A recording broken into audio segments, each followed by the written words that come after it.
Guys, once again welcome to your own channel Lakshmi Ayurveda. Lakshmi Ayurveda में एक बार फिर आपका बहुत बहुत स्वागत है। And today's topic is Trikatu churna. आज मैं इस वीडियो में आपको त्रिकटु चूर्ण के बारे में सभी इन्फॉर्मेशन दूंगी। इसे कैसे लेना है, इसके किस मात्रा में इसको प्रयोग करना है, किन चीज़ों के साथ आपको लेना है, किन बीमारियों में ये कारगर है, इन सब बारे में मैं आपको इस वीडियो में बताऊंगी। तो let's start our video that is called Trikatu churna. तो आइए सबसे पहले मैं दिखा देती हूँ कि त्रिकटु चूर्ण दिखती कैसी है। ये जो है त्रिकटु चूर्ण की डिब्बी कुछ इस तरह की है, आप देख सकते हैं। ये छोटे से डब्बे में आती है और ये व्यास कंपनी द्वारा बनाई गई है। त्रिकटु चूर्ण, इसे जो है जैसा कि आप नाम से ही जान सकते हैं, त्रिकटु चूर्ण यानी कि 3 चीज़ों को मिला के इसे तैयार किया गया है। तो देख लेते हैं कि इसके बेनिफिट्स क्या क्या है। आइए, ये जो है मेनली काश और कफ को दूर करती है। ये चूर्ण जो है काश और कफ की बीमारियों को दूर करती है और ये एक मल्टीपर्पज़ चूर्ण है। इसे एक ही डिजीज़ में नहीं, बहुत सारे बीमारियों में इसे हम काम में लाते हैं। जैसे कि ये मोटापे को भी कम करने में मदद करती है और भी कई बीमारियों में ये बहुत इफ़ेक्टिव है। तो आइए देख लेते हैं इसके मेन इंग्रेडिएंट्स क्या क्या है। इसे मेन जो है 3 इंग्रेडिएंट्स से बनाया गया है। पहला जो है वो है पिपली, दूसरा सुंठी और तीसरा मरीच। ये पीपल जो है, पिपली, ये कोई नॉर्मल पीपल नहीं है, ये एक आयुर्वेदिक अलग तरह की पीपल होती है जिसे हम इसमें डालते हैं और इसके बहुत सारे फ़ायदे होते हैं, बहुत उपयोगी है। ये पिपली जो है वो एक कीटाणुनाशक है, यानी कि ये बैक्टीरिया को जो है ख़त्म करती है, दूर करती है और ये फेफड़ों को भी स्वस्थ करती है। फेफड़ों में अगर किसी तरह का इन्फेक्शन बैक्टीरिया से हो जाता है तो उसे भी जो है ये स्वस्थ कर देती है। ये जो है टीबी के डिजीज़ में भी बहुत उपयोगी है, यानी कि अगर किसी को टीबी हो गई है उसमें भी ये त्रिकटु चूर्ण जो है बहुत फ़ायदेमंद है, क्योंकि इसमें पिपली है। और बुखार के बाद जो ठंड लगती है, फीवर आ जाती है, उसमें भी जो है ये बहुत इफ़ेक्टिव है। और दूसरी जो इंग्रेडिएंट इसमें डाली गई है वो है सुंठी। सुंठी यानी कि सोंठ, और जिसे हम नॉर्मल भाषा में सूखी अदरक भी कहते हैं। इसकी जो तासीर होती है वो गर्म होती है और मेनली जो है ये कफ और वात के रोगों को दूर करने में बहुत उपयोगी है। कफ और वात के रोग जो है इससे एकदम 100% ठीक हो जाते हैं। और यही नहीं, ये एक ब्लड प्यूरीफायर भी होता है। सुंठी जो है वो एक ब्लड प्यूरीफायर भी है, यानी आपके रक्त को ये साफ़ करती है।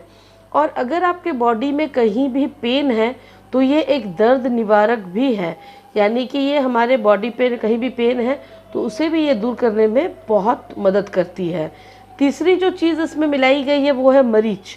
मरीच भी जो है उसकी भी तासीर गर्म होती है और ये हम बरसों से जानते हैं कि कफ को निकालने में जो है ये बहुत मददगार होती है। हमारी दादी नानी भी हमें कफ अगर होती थी तो उस समय में मरीच का सेवन करने को कहती थी या उसे कूट करके देती थी ताकि कफ बाहर निकले। तो ये कफ के निकालने में, ये जो है कफ को निकालने में बहुत मददगार है।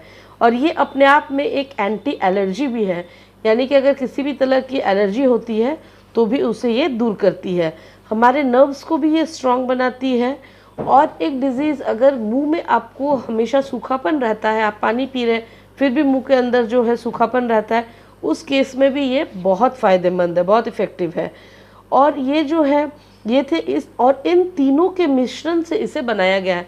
तो आप खुद ही समझ सकते हैं कि ये कितना ज़्यादा फ़ायदा आपको देने वाली है, क्योंकि ये तो मैंने पर्सनल अलग अलग बताया इसके जो बेनिफिट्स है। अब तीनों को अगर आप मिला देते हैं तो कितना ज़्यादा बेनिफिट ये आपको दे सकती है। ये जो है कफ के साथ जो खांसी हो जाती है उसमें जो है ये बहुत फ़ायदेमंद है। अक्सर कफ होने के बाद ऐसी खांसी हो जाती है जिससे छुटकारा मिलना बहुत मुश्किल होता है। उस केस में भी ये चूर्ण जो है बहुत हद तक आपको फ़ायदा दिलाती है। ये फीवर में भी ये चूर्ण बहुत इफ़ेक्टिव है। अगर किसी भी तरह का फीवर आपको आ गया है तो इस चूर्ण को दिया जा सकता है, क्योंकि ये चूर्ण के सेवन के बाद जो है पसीने आते हैं और पसीना आने के बाद जो है फीवर कम होने लगता है। तो ये फीवर में भी इफ़ेक्टिव है। और जो है इसका बेनिफिट, ये साइनस में भी बहुत ज़्यादा इफ़ेक्टिव है। साइनस में, सिर दर्द में ये बहुत उपयोगी है। उस केस में अगर सिर में बहुत ज़्यादा दर्द है तो आप गाय के दूध के साथ या गाय के घी के साथ इसे मिक्स करके अपने सिर पे लगा सकते हैं, तो भी आपको बहुत हद तक राहत मिलेगी। तो ये इसकी गुणवत्ता है। और जो है और एक इसकी गुणवत्ता जो है वो है अरुचि। खाने में अगर आपको अरुचि रहती है, यानी कि आपका डाइजेस्टिव सिस्टम ठीक नहीं है और डाइजेशन ठीक से नहीं होती है, तो अरुचि होती है, इस केस में भी ये जो है बहुत फ़ायदा आपको दिलाती है। अगर आप इस चूर्ण का रेगुलरली सेवन करोगे तो आपका डाइजेस्टिव सिस्टम धीरे धीरे ठीक होने लगेगा और जो भूख नहीं लगती है वो भी आपको भूख लगने लगेगी। और जो है ये खून में एलर्जी अगर हो गई है उसे भी ठीक करने में ये बहुत मददगार है, बहुत उपयोगी है। उस केस में आपको इसे हल्दी के चूर्ण के साथ और नीम के पत्तों के चूर्ण के साथ आपको मिक्स करके इसे लेना है। अगर खून के एलर्जी को आप दूर करना चाहते हैं, किसी भी तरह के अगर खून में एलर्जी है तो वो 100% ठीक हो जाएगी अगर आप इसे 3 चीज़ों को मिक्स करके लेंगे। त्रिकटु चूर्ण, हल्दी चूर्ण और नीम के पत्तों का चूर्ण, ये तीनों को मिक्स करके आप लेते हैं तो आपको ब्लड की कोई भी एलर्जी हो वो 100% रिकवर हो जाएगी। तो ये थे कुछ बेनिफिट्स जो मैंने आपको त्रिकटु चूर्ण के बारे में बताया। अब मैं इसकी प्राइस आपको बताती हूँ। ये इसकी प्राइस जो है 125 रुपीज़ इसकी MRP है, यानी कि 125 रुपये की ये त्रिकटु चूर्ण आती है। तो ये हमारे लक्ष्मी आयुर्वेद में भी आपको मिल जाएगी और कहीं भी आप इसे ले सकते हैं, किसी भी आयुर्वेदिक दुकान में आपको इजीली अवेलेबल हो जाएगी। और इसके बहुत अच्छे फ़ायदे हैं क्योंकि ये 100% नेचुरल चीज़ों से इसे बनाया गया है, आयुर्वेदिक तत्वों से इसे बनाया गया है, इसका कोई भी साइड इफ़ेक्ट नहीं है।